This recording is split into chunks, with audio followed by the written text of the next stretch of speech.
Bienvenue dans Au-delà des performances, le podcast qui met en lumière comment une bonne hygiène de vie peut devenir une véritable force motrice pour exceller tout en restant aligné avec ses valeurs et en préservant sa santé mentale et physique.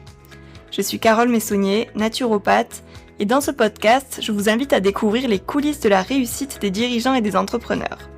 Ensemble, nous irons à la rencontre de ces leaders qui, derrière leurs performances, partagent leurs routines, leurs défis, mais aussi les leçons qu'ils ont tirées de leur expérience.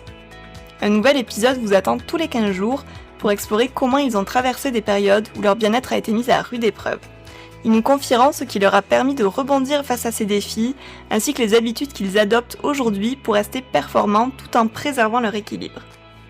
Je suis ravie de vous retrouver dans ce premier épisode avec Chloé Viala, accompagnante en développement d'entreprise et consultante en stratégie de communication et business. Basée à Montpellier, Chloé a fondé son entreprise en 2021 avec pour mission d'aider les entrepreneurs à structurer et développer des entreprises viables et épanouissantes. Son approche se distingue par une vision à 360 degrés, englobant la stratégie d'entreprise, la communication et l'organisation. Lors de notre échange, nous avons abordé des sujets tels que le syndrome de l'intestin irritable, l'organisation, le sous-entrepreneuriat et la culpabilité dans certains accompagnements bien-être. Chloé nous dévoile plusieurs expériences personnelles et professionnelles et nous partage des conseils pratiques et bienveillants. Bonne écoute! Bonjour Chloé et merci d'avoir accepté mon invitation pour participer à ce premier épisode. Merci beaucoup Carole de m'avoir invitée sur ton podcast. Je suis ravie d'y participer et bonjour à toutes les personnes qui nous écoutent. Pour commencer ce podcast, est-ce que tu peux te présenter et nous expliquer ce que tu fais ? Oui, bien sûr. Alors moi, c'est Chloé Viala. Je suis consultante et accompagnante en stratégie d'entreprise et de communication à mon compte depuis maintenant 3 ans et demi. Et au quotidien, j'accompagne les entrepreneuses dans le lancement, la structuration et ou le développement de leur activité. J'ai une approche de l'entrepreneuriat assez slow, donc on appelle ça le slow entrepreneuriat. Mon objectif, ainsi que celui de mes clientes, c'est d'aller cibler les bonnes actions, les bonnes méthodes pour en faire moins, mais mieux. Et c'est pour ça aussi que dans mon approche, l'organisation prend vraiment une grande place et en plus, j'adore ça. On sait que l'équilibre entre vie pro et perso, c'est pas toujours évident, surtout quand on est entrepreneur où la pression est quand même souvent très intense. Est-ce que tu as vécu un moment où cette balance s'est rompue entre l'équilibre pro-perso au point d'impacter ta santé physique ou mentale et ou mentale? C'est arrivé que le travail prenne un petit peu le dessus, alors pas forcément au niveau du temps passé au travail, mais plus au niveau de la place qu'en fait le travail prenait dans ma tête. Parce que, comme on le sait, l'entrepreneuriat, c'est beaucoup de montagnes russes et du coup, il y a des moments où il y a des phases vraiment stressantes et qu'on doit gérer. Et pour le coup, moi, ça prenait beaucoup de place, ça me créait de l'anxiété avec des symptômes pas très cool comme des vertiges, de la fatigue, des pertes de morale, etc. Et à l'inverse, il y a eu des moments où c'était plutôt la santé et donc la vie perso finalement, si on peut dire ça comme ça, qui prenait un petit peu le dessus sur le travail, qui me mettait un peu en difficulté. Je suis atteinte d'un syndrome de l'intestin irritable et il est vrai que par moment, c'est une pathologie qui peut prendre le dessus parce qu'il y a des symptômes qui créent beaucoup de fatigue, de douleur, il y a des rendez-vous médicaux, etc. Et ça peut devenir compliqué de gérer travail et vie perso, ou du moins santé, dans ces moments-là. Pour celles et ceux qui connaissent pas bien le syndrome de l'intestin irritable, c'est un trouble chronique du système digestif qui peut entraîner des douleurs, des troubles du transit comme la constipation, diarrhée, même des fois une alternance entre les deux, ainsi que beaucoup de ballonnements. C'est un syndrome qui peut être très inconfortable, voire même handicapant au quotidien. Depuis combien de temps tu vis avec ce trouble, toi, Chloé? Alors, il a été diagnostiqué début 2022, mais en réalité, j'avais des premiers symptômes en 2015, mais c'était pas assez, prenant pour que, j'aille consulter. Mais on va dire que voilà, début 2022, ça a pris beaucoup de place. J'ai eu beaucoup de symptômes. Du coup, j'ai fait pas mal de rendez-vous médicaux, pour essayer de comprendre ce que j'avais, donc gastro-entérologue et cetera. C'est vrai que le diagnostic et la prise en charge du syndrome de l'intestin irritable, c'est souvent long et compliqué. Aujourd'hui, après plusieurs années avec ce diagnostic, c'est quoi les habitudes ou les stratégies qui t'aident à mieux vivre avec ce trouble au quotidien? Alors effectivement, le syndrome de l'intestin irritable, si tu veux, il y a pas forcément de traitement pour le soigner. On va avoir des médicaments qui peuvent atténuer les symptômes, mais moi, c'est pas forcément, ce que j'aime, en fait, de prendre des médicaments juste pour, masquer un mal de ventre. Donc c'est vrai que j'ai, mis en place, des gestes santé, en fait, au quotidien pour essayer d'atténuer mes symptômes. Alors parfois ça marche, parfois ça marche un petit peu moins bien, mais dans l'ensemble, ça a quand même bien atténué mes symptômes. Donc déjà, ça passe beaucoup, beaucoup par l'alimentation. Donc déjà, j'ai commencé par revoir un petit peu mon nombre de repas. Donc j'étale mes repas sur, 4 repas par jour, donc petit déjeuner, déjeuner, goûter et dîner. Donc ça permet de pas faire de trop grosses assiettes, en fait, parce que ça, c'est quelque chose qui me provoquait des symptômes. Donc plusieurs petites assiettes. Au niveau du contenu, c'est de pas trop mélanger de nombreux aliments, donc d'avoir des assiettes plutôt simples et d'intégrer, beaucoup de protéines aussi parce qu'étant végétarienne, je pense que je manquais aussi de protéines, donc ça a été hyper bénéfique dès le petit déjeuner d'avoir, un petit déjeuner protéiné. Donc tous les matins maintenant je fais un porridge, protéiné et c'est super bien pour commencer la journée. Il y a aussi la notion de mouvement que j'ai intégrée qui me fait du bien. Donc tous les jours je sors, marcher donc avec mon chien. Donc pour ça j'ai de la chance et j'ai intégré aussi 3 séances de sport par semaine. Donc en ce moment c'est de la course à pied. Et après, plus pour le côté gestion du stress, j'essaye d'avoir des moments de calme dans ma journée, notamment en fin de journée. J'essaye en fait de déconnecter des écrans, déconnecter du travail, et cetera, en passant du temps, sur des activités créatives ou des activités calmes. Donc ça peut être de l'écriture, de la lecture, de la peinture, voilà, ce genre de choses. Et donc, voilà, ça me crée, des petites routines comme ça, bien-être, qui permettent en fait d'atténuer, tous les symptômes, de stress, digestifs, causés par l'alimentation, et cetera. C'est intéressant car dans les 3 grands axes que tu as évoqués, donc l'alimentation, la gestion du stress, le mouvement, c'est également les 3 piliers d'une bonne hygiène de vie en naturopathie. Les habitudes dont tu nous as parlé, c'est que des habitudes d'hygiène de vie et non de compléments alimentaires ou de choses que tu prends pour atténuer, et ça met vraiment en lumière l'importance de comment prendre soin de soi au quotidien. Ça peut améliorer sa santé et son bien-être sur la durée. Ce qui ressort également de ton expérience, notamment au niveau de l'alimentation pour le coup, c'est que ce que tu as expérimenté, c'est pour beaucoup des conseils que je peux aussi donner en consultation de naturo, notamment quand on a un syndrome de l'intestin irritable ou manger des assiettes très simples, c'est vraiment une des clés. Il faut savoir qu'à ce moment-là, notre système digestif, il a pas forcément les capacités pour digérer d'énormes quantités ou des assiettes très complexes. Concrètement, tu vois, le pokéball qui peut paraître très sain sur le papier, car, beaucoup de légumes, du saumon, du riz, pour quelqu'un qui a un syndrome de l'intestin irritable, ça peut être très compliqué à digérer. Donc cette simplicité, c'est vraiment une des clés pour soulager son système digestif, au moins le temps qu'il soit relancé. Tu as parlé aussi également de faire des petits repas. Ça, c'est le genre de choses qui fonctionnent très bien pour certaines personnes et pas pour d'autres.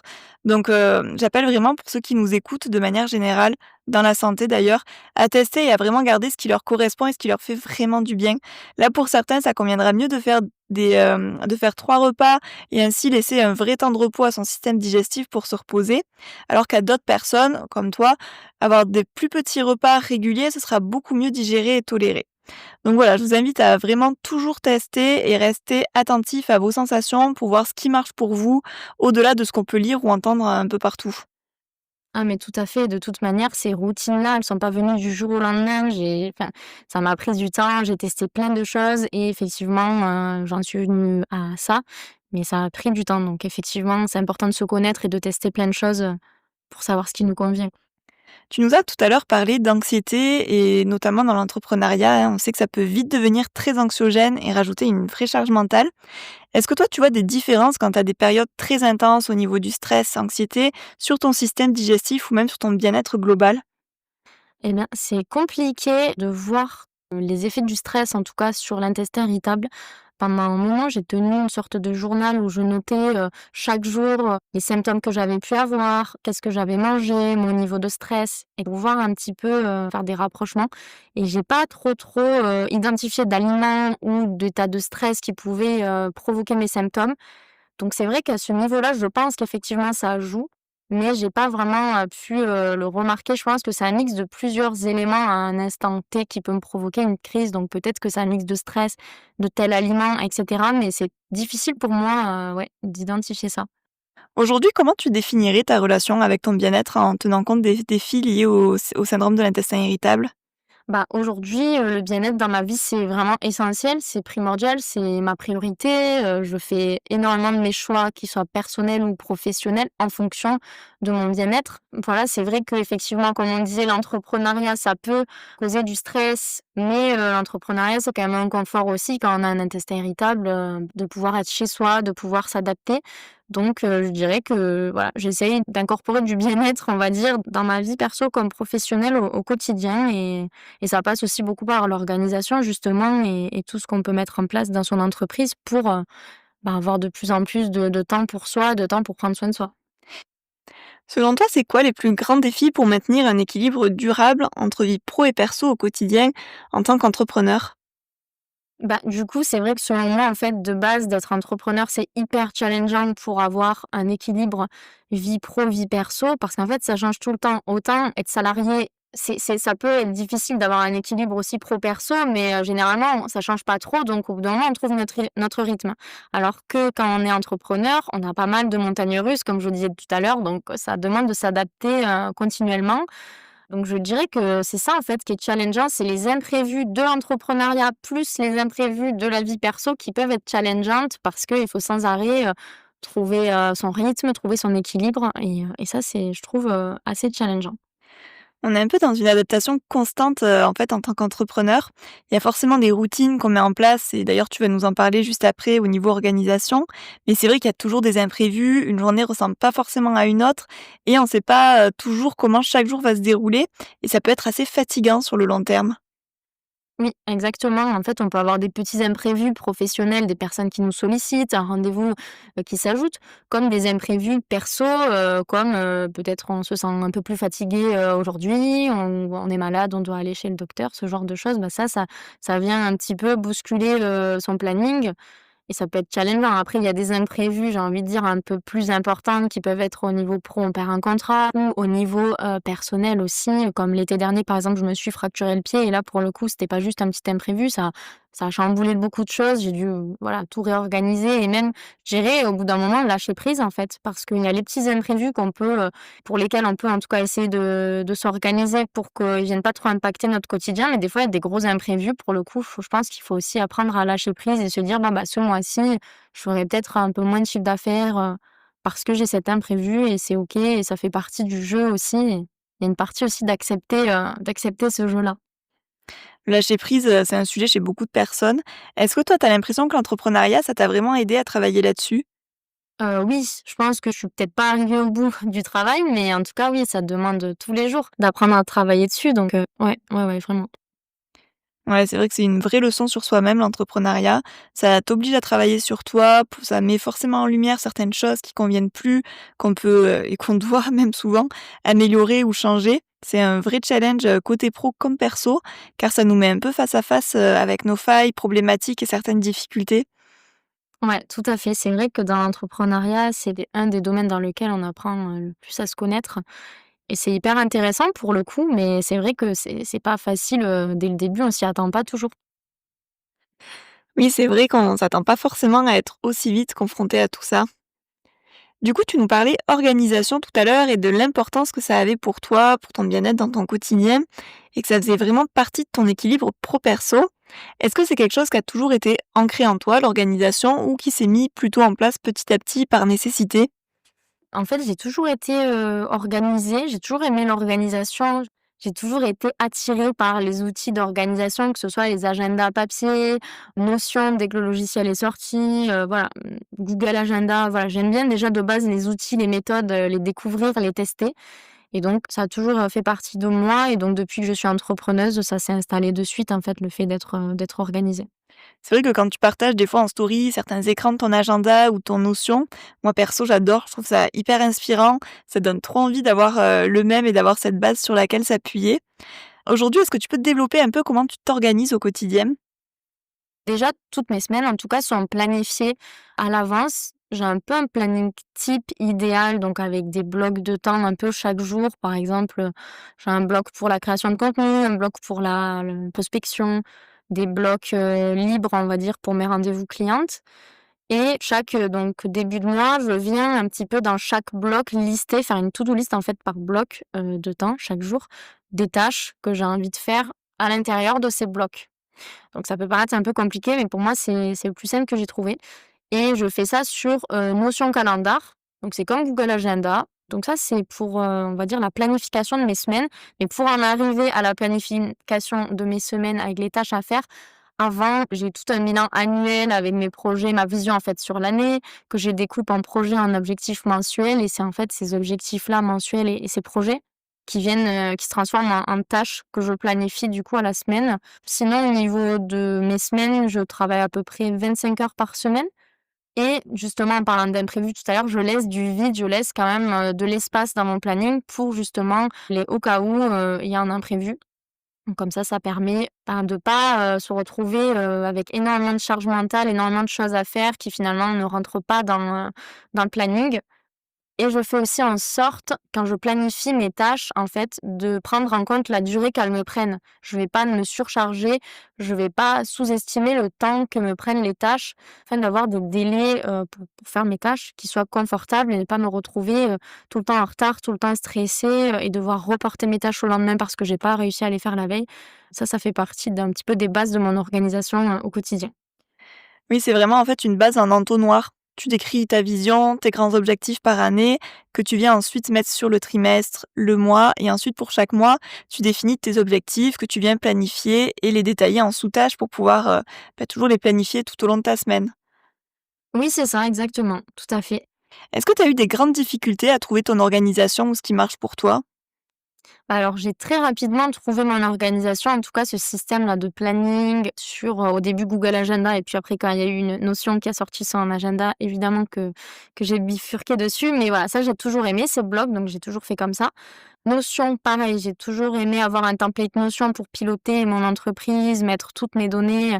Donc, ça c'est vrai qu'à peu près depuis le début, je suis là-dessus. Par contre, quelque chose qui a évolué, c'est qu'au début, je voulais absolument, si tu veux, avoir mes semaines types et les respecter tout au long de l'année et je me suis aperçue en fait qu'au fil des saisons, c'était pas possible. Il fallait que je change et j'avais un peu du mal au début à l'accepter, je forçais du coup. Alors que maintenant, j'ai essayé d'analyser en fait mon rythme perso, bah, au fil de l'année et bah, du coup mon planning, je l'ajuste un petit peu à chaque saison. Par exemple l'hiver, j'ai tendance à me lever plus tard, mais être, davantage productive, par exemple l'après-midi. Là où l'été, je me lève plus tôt, je fais des grosses matinées productives, mais l'après-midi, j'ai envie de faire la sieste. Donc voilà, ça change et ça j'ai appris à l'analyser, l'accepter, du coup, m'adapter. C'est vraiment intéressant de voir comment le cycle annuel, impacte ton organisation directement. Notamment en tant que femme, hein, on est des personnes forcément très cycliques, que ce soit sur le cycle annuel avec les saisons, et même sur le cycle menstruel avec nos règles. Il y a vraiment des parallèles intéressants, à faire entre les 2. D'ailleurs, on compare souvent le cycle féminin aux 4 saisons. On va parler de l'hiver pendant les règles, ça va être un moment où notre énergie va être beaucoup plus basse, on va avoir besoin de repos, on va être beaucoup plus tourné vers l'intérieur de soi que vers l'extérieur. Ensuite, il va y avoir le printemps où là, notre énergie va remonter tout doucement, on va commencer à s'ouvrir un peu plus aux autres, avoir envie de nouveau d'avoir de la motivation pour des projets et cetera. Ensuite, il y a l'été qui correspond à l'ovulation. Là, c'est le moment où on a le plus d'énergie, où on est très ouvert sur l'extérieur, souvent beaucoup plus social et ensuite, notre énergie va de nouveau redescendre progressivement avec la période prémenstruelle qui va correspondre du coup à l'automne et où on va de nouveau, être sur quelque chose de beaucoup plus tourné vers soi. Donc c'est assez intéressant de voir que même dans ta propre organisation, tu as adapté ton rythme au cycle des saisons. Est-ce que par rapport à ton cycle menstruel, tu as aussi adapté ton rythme? Est-ce que tu as observé certaines choses à ce niveau-là? Et ben, en fait, justement, par rapport à l'intestin irritable, j'ai une pilule, sans règles, en fait. J'ai pas mes règles, parce qu'on a constaté que ça me déclenchait beaucoup plus de douleurs et de symptômes. Donc c'est un choix qu'on a fait avec le gynécologue et du coup, c'est vrai que je vis pas trop mes cycles comme les autres femmes. Donc pour le coup, je sais pas si c'est une chance ou pas, mais en tout cas, j'ai pas trop à m'adapter à ce niveau-là. Donc c'est pour ça que j'ai plutôt parlé du cycle des saisons parce que c'est vrai que mon cycle à moi, féminin, je vois pas forcément trop l'impact.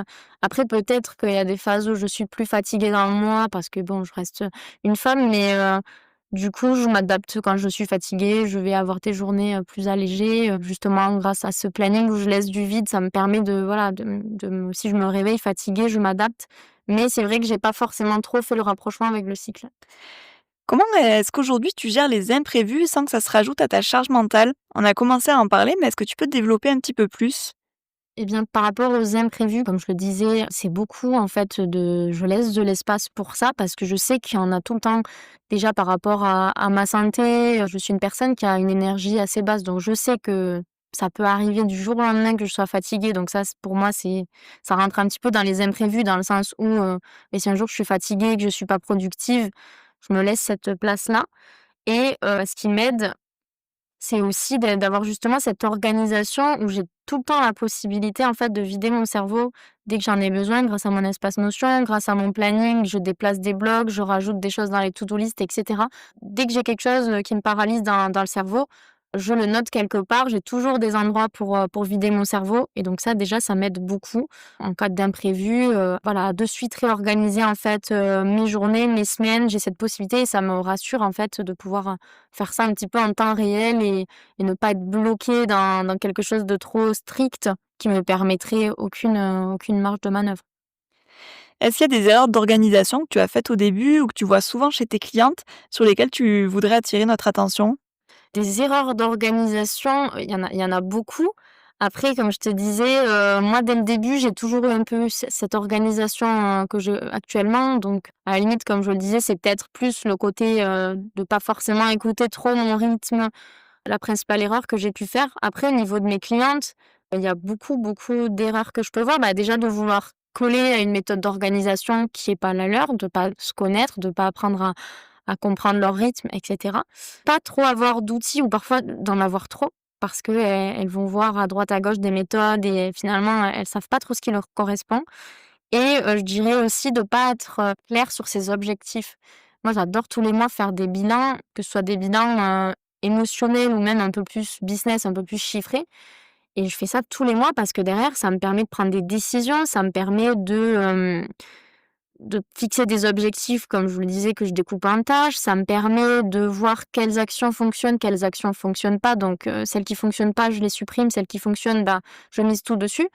Et souvent, je vois des personnes qui ont pas envie de faire des bilans parce que ça leur fait peur. Elles ont peur de devoir, se confronter un peu à de «l'échec» entre guillemets, alors que je trouve qu'au contraire, faire des bilans, c'est mettre peut-être en avant des choses positives qu'on a pu faire et qu'on voit même plus et surtout de pouvoir analyser et toujours affiner, ben, sa stratégie, en général, hein, d'entreprise, mais aussi justement son organisation et sans ça, j'ai du mal à comprendre comment est-ce qu'on peut finalement s'organiser, savoir où on va, pour moi, quand on n'a pas d'objectif, quand on n'a pas de tâches, quand on ne sait pas quoi prioriser, c'est très, très dur derrière de s'organiser. Après au niveau de l'organisation, ça, c'est chacun qui voit s'il veut aller sur Notion, sur Trello, sur, Google Agenda ou sur un agenda papier. Ça, il y a pas forcément de règles, mais il faut quand même une base, selon moi pour savoir où on va. Et d'autant plus dans l'entrepreneuriat, c'est indispensable d'avoir une vision, des objectifs clairs. Sinon, on a un peu trop tendance à s'éparpiller, à faire des tâches qui sont pas forcément les plus impactantes pour notre business actuellement. Ouais, c'est ça et les personnes après en viennent à se fatiguer un petit peu de ces actions, à avoir une perte de morale parce que justement elles apportent pas forcément les résultats qu'elles voudraient, donc elles vont en faire encore plus et finalement c'est à ce moment-là qu'elles perdent un petit peu de vue qu'elles ont une vie perso, il faut qu'elles prennent soin d'elles aussi donc c'est souvent à ce moment-là que l'équilibre, pro perso n'est plus forcément là, quoi. Mmh. Du coup, tu nous disais, il y a une période où le pro l'a emporté sur le perso. Comment tu as fait pour rééquilibrer, à ce moment-là les 2? Est-ce que tu as mis des choses en place? Est-ce que tu as identifié ce qui te faisait du bien, te permettait de garder la tête hors de l'eau? Oui, alors quand c'est comme ça, ce que je fais, c'est que, j'essaye au maximum d'éviter le soir de parler du travail. J'essaye d'éviter les écrans, j'essaye, de me planifier pas mal de petites activités, bah, pour moi, pour prendre soin de moi, donc de me programmer des petits moments, skincare par exemple ou de lire ou de faire, voilà, de me tenir bien à mes séances de sport, voilà, ce genre de choses et d'essayer de me prévoir, voilà, des petits moments, sympas. Dans ta présentation tout à l'heure, tu nous as parlé de solo entrepreneuriat. Est-ce que tu peux nous expliquer ce que c'est? Alors du coup, le solo entrepreneuriat, chacun va avoir un petit peu sa définition, si tu veux, mais en fait, c'est le fait d'entreprendre de manière douce et pas forcément toujours, viser la croissance à tout prix. C'est plutôt d'aller chercher comment je peux en faire moins, mais mieux, pour conserver, un bon équilibre pro perso. En tout cas, moi, c'est comme ça que je vois les choses. c'est, pouvoir vivre de mon activité, pouvoir m'épanouir dans ce que je fais, mais sans sacrifier ma vie perso et donc ça passe par, pas mal de petites méthodes, de priorisation, d'organisation, et pour le coup, comme je disais tout à l'heure, moi, par exemple, je travaille entre 20 et 30 heures par semaine. C'est un peu ma définition du slow entrepreneuriat, mais il y a des personnes qui sont slow entrepreneuses et qui font 35 heures. Pour elles, c'est slow et il y en a qui font même moins d'heures que moi. Voilà, c'est un petit peu chacun, en fait, l'appréhende comme il veut. On retrouve du coup l'importance de l'organisation, hein, aussi dans cette approche. Quelqu'un qui serait intéressé par le solo entrepreneuriat, qui se reconnaît dans ce que tu viens de raconter, tu lui conseillerais de commencer par quoi? Mais je dirais que déjà, ça peut être intéressant d'aller un petit peu introspecter pourquoi est-ce qu'il veut, entreprendre de cette manière-là? Quelle est son activité? Parce qu'effectivement, il y a des activités qui vont être plus propices quand même que d'autres à être dans le slow entrepreneuriat. Parce qu'il y a des modèles économiques qui font qu'on a besoin d'être beaucoup présent pour notre entreprise. Quand on fait par exemple de l'individuel, des séances individuelles avec nos clients, il y a besoin de notre présence. Parfois, il y a des personnes qui vont vendre des formations en ligne. Pour le coup, là, elles ont un peu moins besoin d'être présentes. Donc déjà, c'est à aller voir avec son activité, qu'est-ce qui est possible déjà de faire en termes de temps passé et de se recentrer un petit peu sur ses valeurs, sur son bien-être, sur ses envies, personnelles et se demander quelle est la vie qu'on souhaite avoir grâce à notre entreprise, en fait. Souvent, il y a des personnes qui sont attirées par le solo-entrepreneuriat parce qu'elles ont des enfants et qu'elles veulent passer du temps avec eux, d'autres parce qu'elles ont fait un burn-out dans le salariat et du coup, ben, elles ont pas envie de recommencer dans l'entrepreneuriat. Donc c'est vraiment aller chercher quel est mon objectif dans le solo entrepreneuriat. Est-ce que mon activité me le permet? Et ensuite, bah, comment est-ce qu'on peut mettre les choses en place? Donc, combien d'heures j'ai envie de travailler? Quels outils d'organisation j'ai envie de mettre en place? Est-ce qu'il y a des tâches peut-être que je délègue? Ce genre de choses. Comment est-ce que je priorise aussi, comme on en parlait tout à l'heure, les actions? Quelles actions je priorise ou pas? Tout à l'heure, tu nous as dit que tu faisais 3 séances de sport par semaine. Est-ce que le sport, ça a toujours fait partie de ton quotidien ou est-ce que c'est quelque chose que tu as mis en place plus récemment? Le sport a toujours été présent de base dans ma vie parce que je faisais de la danse et que, finalement jusqu'en terminale, hein, jusqu'au lycée, on avait quand même pas mal de sport, à l'école. Ensuite, quand j'ai fait mes études, donc à partir de 18 ans, c'est vrai que ça a été un petit peu plus compliqué parce qu'on n'a plus forcément de sport à l'école. Par contre, j'ai continué la danse, donc ça a toujours fait partie de ma vie. Je dansais beaucoup et c'est vrai que j'ai arrêté le sport au moment où, l'intestin irritable est devenu vraiment, trop prenant. En fait, j'arrivais plus à faire du sport. Donc j'ai vraiment arrêté début 2022 de faire du sport et donc j'ai repris là depuis que je me suis remise de ma fracture, donc à partir du mois de novembre. J'avais repris un peu avant, mais c'est justement là que je me suis cassé le pied d'ailleurs, ce qui m'a valu une pause de quelques mois, mais là j'ai repris depuis donc voilà novembre et donc c'est vraiment quelque chose que je trouve important, dans ma vie. Déjà, j'ai toujours aimé en faire, mais je vois bien que pour que mon corps fonctionne et même le mental, hein, que j'ai besoin d'en faire plusieurs fois par semaine. Donc c'est quelque chose que je suis très contente d'avoir réintégré dans ma vie et de m'y tenir, voilà, 3 fois par semaine minimum, quoi. Est-ce que tu peux nous détailler un peu plus les impacts du sport ces dernières semaines sur ta santé mentale et physique? Alors effectivement, ces dernières semaines, j'ai vu quand même des améliorations déjà au niveau de l'intestin irritable. Ça, c'est vrai que je me demande pourquoi, il y a une telle amélioration ces dernières semaines justement et c'est vrai, j'ai peut-être fait le lien avec le sport, notamment la course à pied parce qu'avant c'était pas forcément un sport que je faisais donc j'ai jamais eu vraiment de recul, hein, par rapport à ce sport-là. Donc je me dis que peut-être ce sport en particulier me fait du bien, je sais pas pourquoi, mais en tout cas me fait du bien donc parce que j'ai des symptômes qui se sont atténués et au niveau de la santé mentale, je m'en rends compte aussi parce que finalement après une journée, de travail, ça fait toujours du bien de sortir, déjà juste de sortir, mais en plus le fait de courir, ça vide un petit peu la tête et franchement je vois que du positif, pour le moment en tout cas, là-dedans, quoi. C'est quoi aujourd'hui ton rapport à ton hygiène de vie? Aujourd'hui, je me sens quand même apaisée avec mon hygiène de vie. Autant il y a des moments où j'avais l'impression d'essayer plein de choses et que ça marchait jamais. Il y a eu des moments où justement j'ai voulu trop en faire, hein, mettre trop de choses en place et parfois c'est trop prenant en fait, c'est pas tenable et même des fois on est frustré des résultats. Des fois, ben, je me suis laissée aller parce que j'y arrivais plus et là, pour le coup, j'ai trouvé un équilibre, que ce soit alimentaire, sportif, même bien-être avec les petites activités et cetera, qui me correspond et en fait, c'est pas du tout une charge mentale parce que vu que j'ai trouvé mon équilibre et ben, c'est assez naturel donc pour le coup, là, je suis assez en paix avec, mon hygiène de vie.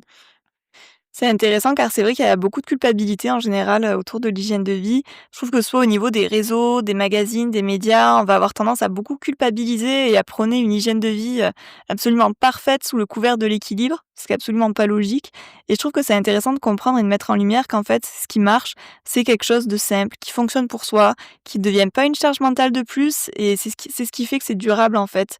Quand cet équilibre, il est trouvé, c'est à ce moment-là, au final, que tu as les plus beaux résultats. C'est là où tu te sens le mieux, où tu as pas besoin d'être dans une alimentation hyper rigide, hyper stricte ou dans quelque chose qui te prend 1 heure chaque jour parce que il faut faire ses exercices de respiration, son pilates, prendre son petit déjeuner protéiné ou quoi que ce soit d'autre. Au final, c'est en trouvant juste les clés de ce qui fonctionne pour soi à ce moment-là, que l'hygiène de vie, ça fait partie de la vie, hein, donc c'est amené à évoluer au fur et à mesure. C'est ce qui fait qu'elle nous soutient et que ce n'est pas un boulet en plus accroché à notre pied, ou des cases à cocher dans notre to do, quoi. Ouais, c'est ça. En fait, c'est des petites habitudes, en tout cas, que j'ai cherché quelles habitudes je pouvais intégrer sans qu'elles me prennent trop de temps, parce que moi, souvent, c'est ça, c'est le temps qu'elles me prennent, ça me décourage vite. Donc là, c'est comment trouver des petites habitudes qui font la différence, mais qui demandent pas trop d'efforts finalement.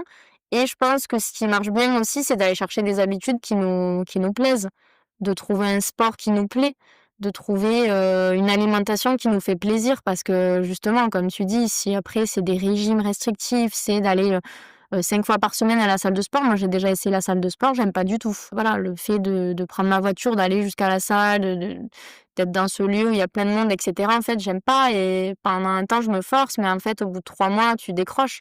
Donc c'est vraiment aller trouver, je pense quelque chose qui nous plaît et c'est souvent là que c'est durable et que ça fonctionne. Ouais, je suis totalement d'accord avec ce que tu dis. Est-ce que tu as déjà été accompagnée par des professionnels de la santé ou du bien-être, que ce soit pour ton syndrome de l'intestin irritable ou pour d'autres problématiques?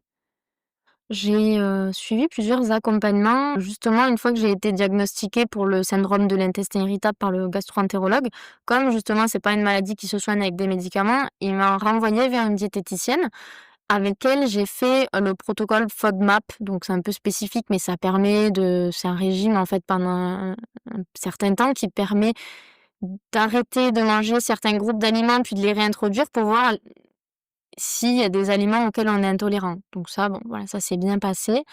Ensuite, j'ai, suivi un accompagnement de naturopathie qui m'a permis aussi de justement, questionner un peu mes routines, mon assiette, mon stress, plein de choses comme ça et il y a pas mal de petites, habitudes justement que j'ai mises en place suite à cet accompagnement.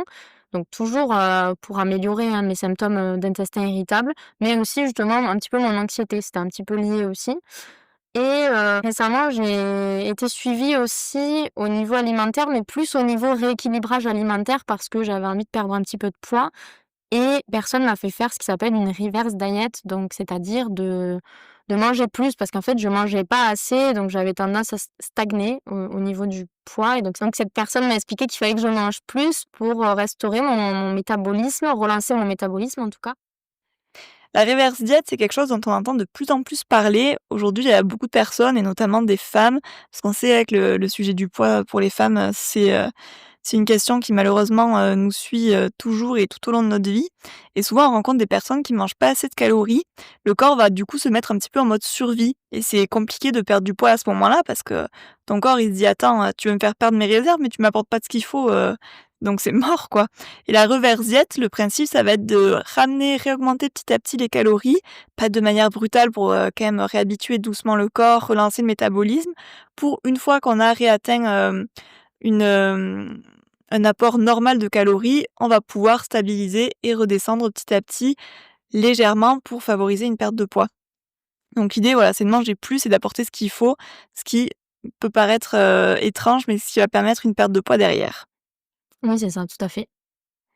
On a eu l'occasion d'échanger un petit peu pendant cet accompagnement. Là où ça a été assez problématique et je trouve que c'est important d'en parler, c'est les approches un peu culpabilisantes qui peuvent avoir, un vrai impact sur notre santé, hein, même mentale et sur le rapport qu'on a à son corps, à l'alimentation, à soi-même. Est-ce que tu peux nous raconter ton expérience? Alors du coup, c'était un accompagnement de 6 mois avec, cette personne. Donc, il y avait une première phase en fait où on était censé, manger plus, donc elle augmentait mes calories, notamment mes protéines, chaque semaine et toutes les 2 semaines, il y avait un bilan, donc où je me pesais, où je me mesurais, où je me prenais en photo un peu sous tous les angles. Donc c'était pas facile et après normalement, il y aurait dû avoir 2 autres phases, c'est-à-dire la stabilisation et ensuite on recrée un déficit donc calorique pour là, normalement, perdre, du poids et en parallèle, il y avait aussi du sport.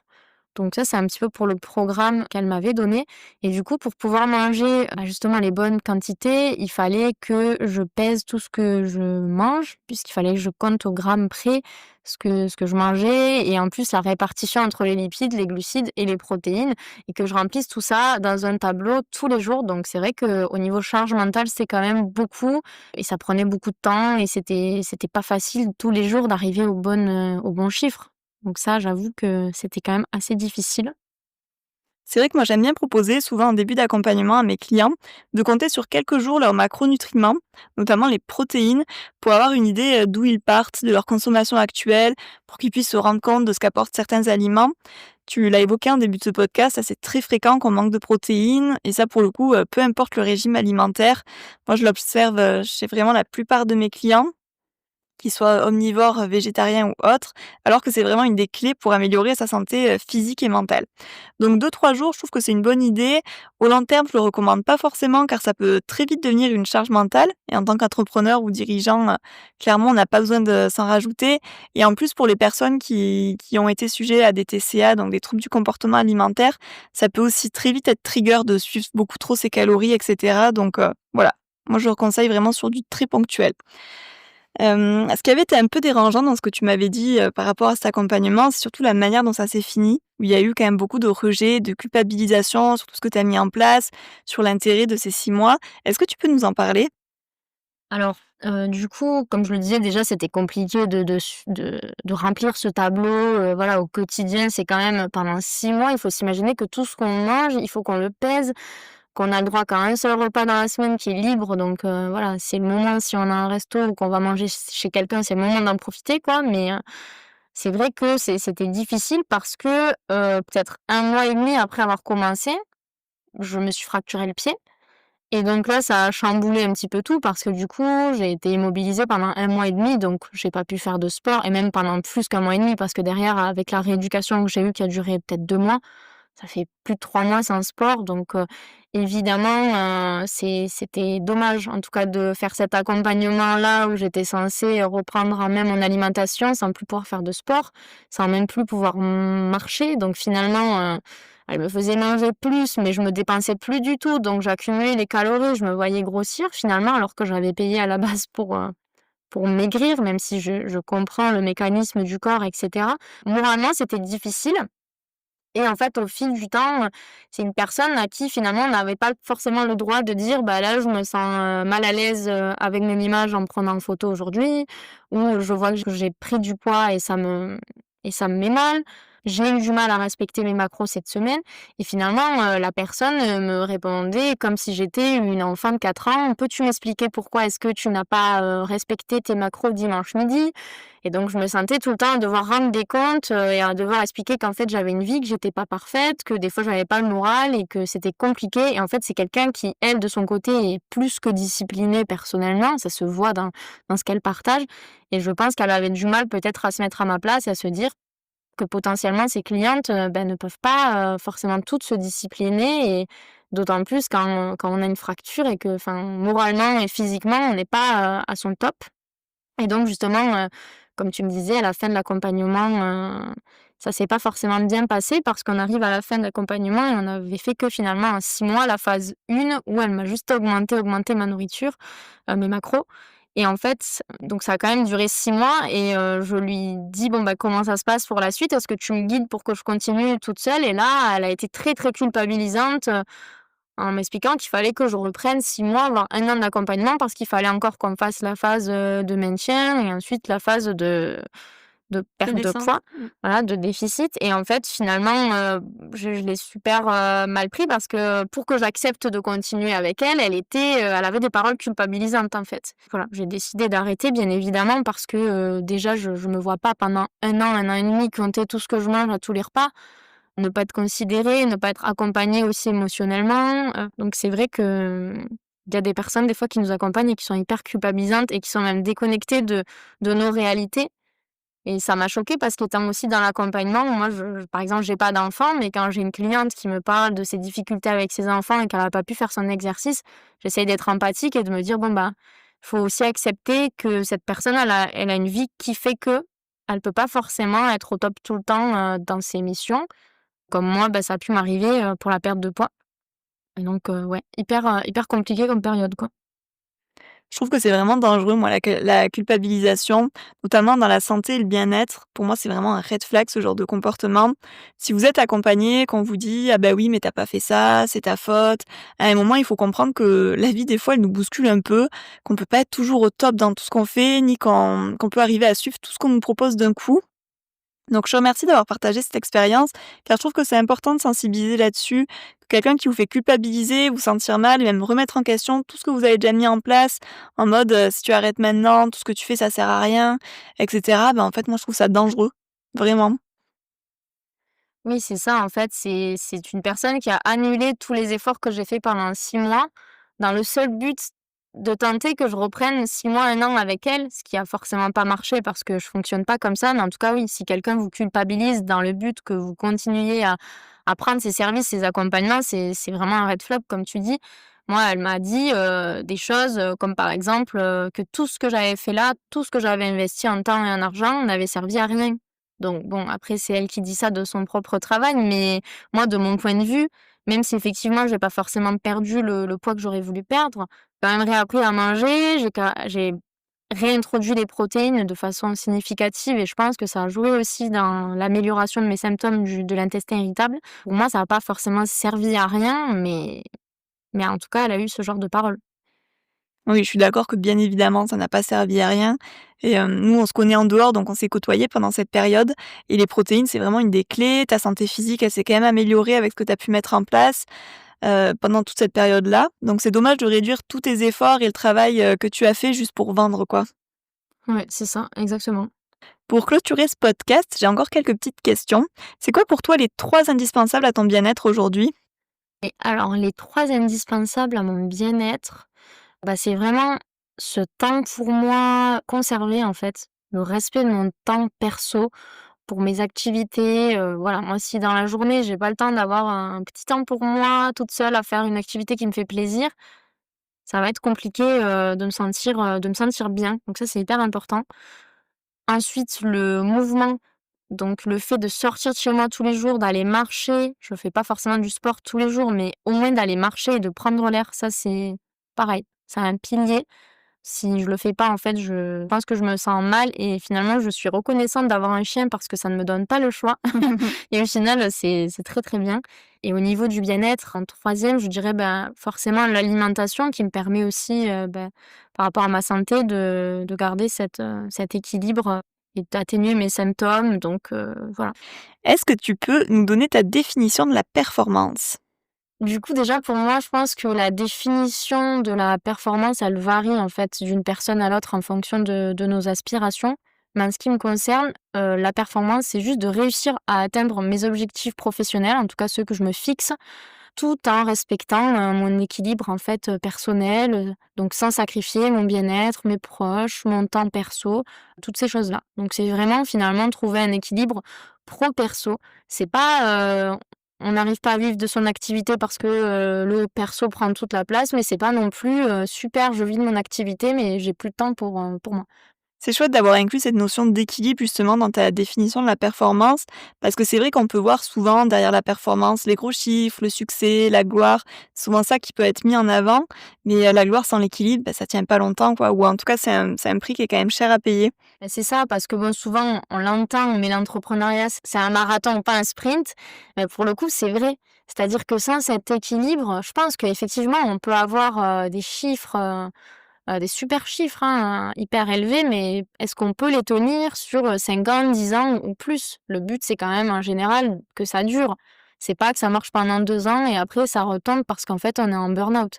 Donc voilà, c'est d'essayer de prendre en compte la notion aussi de durabilité et pas juste un pic de réussite et après, tout retombe, quoi. Où est-ce qu'on peut te retrouver Chloé? Bah, écoute, sur Instagram, donc mon compte c'est Chloé Viala tiré du bas consulting. Est-ce que tu peux nous présenter un peu tes offres, ce que tu proposes, si jamais des personnes veulent être accompagnées sur le solo entrepreneuriat, la communication, l'organisation? Ça marche. Ben, je fais principalement de l'accompagnement individuel, donc souvent le programme qu'on va voir ensemble, il est sur mesure, donc basé un petit peu sur les objectifs de chaque personne. Mais dans les grandes lignes, on va voir tout ce qui est stratégie d'entreprise, si la personne a besoin de revoir sa cible, ses offres, ce genre de sujet-là.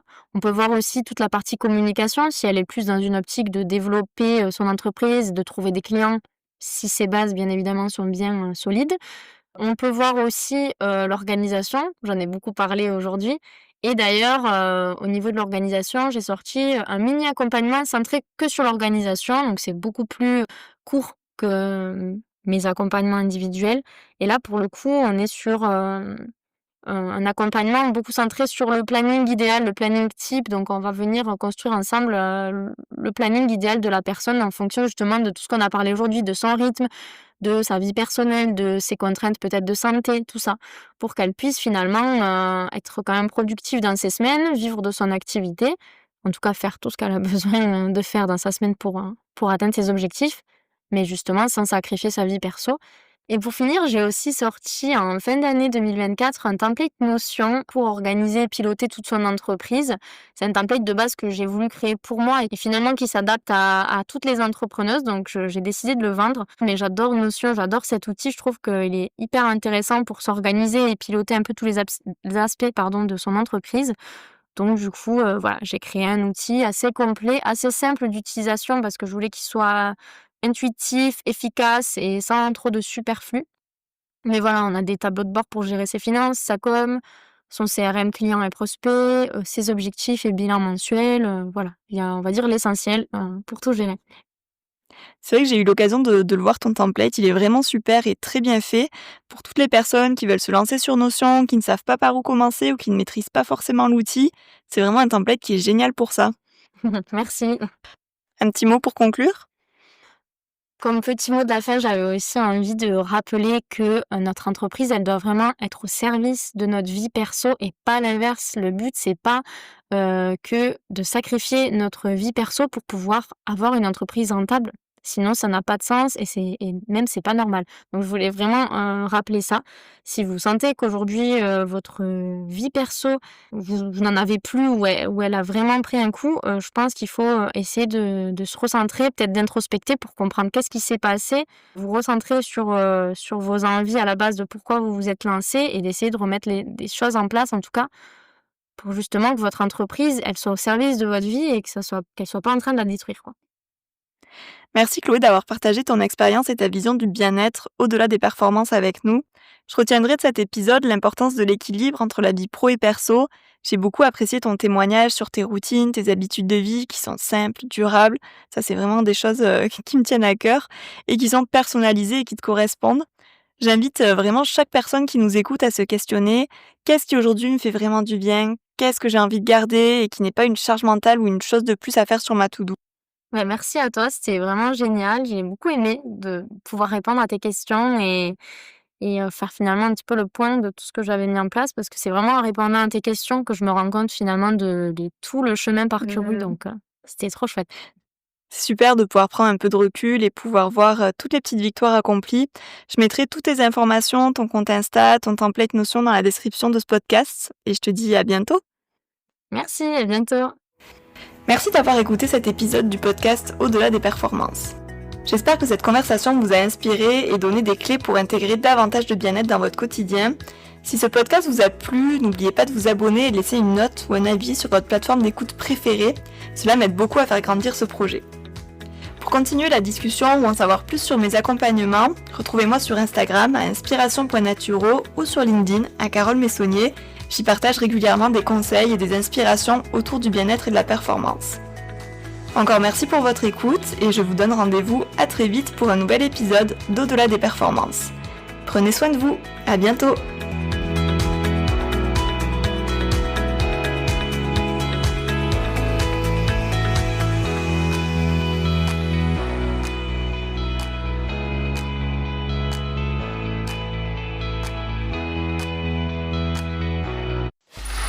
Free audio post-production by alphonic.com.